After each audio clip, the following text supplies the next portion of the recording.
រួចស្រេចអស់សេដ្ឋីទាំងពីរពឹងពាក់ញាតិសន្តានឲ្យជួយកាន់ជំនូននោះទៅដល់ផ្ទះមហាសេដ្ឋីរួចលើកដៃជម្រាបថាខ្ញុំបាទមកនេះ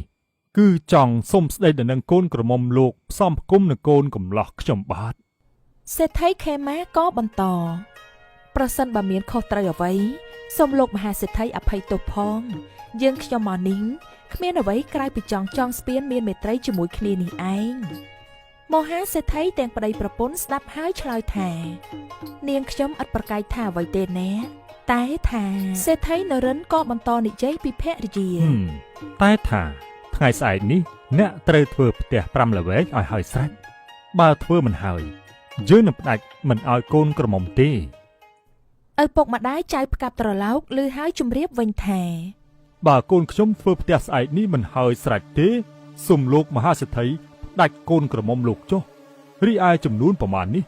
យើងខ្ញុំក៏សុខចិត្តជូនលោកទាំងអស់ដោយឥតគិតយកថ្លៃពីលោកឡើយរួចក៏ចាក់ចេញពីផ្ទះមហាសេដ្ឋីនោះទៅក្រោយពីនោះ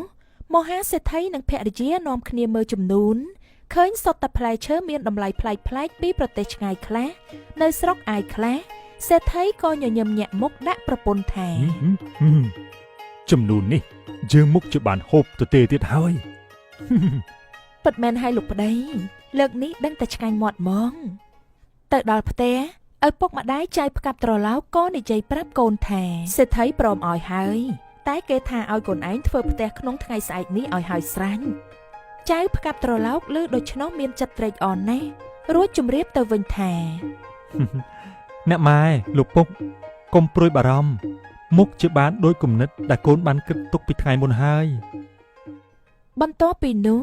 ចៅផ្កាប់ត្រឡោកក៏ទៅពឹងបងប្អូនអ្នកចេះជាងផ្ទះឲ្យបាន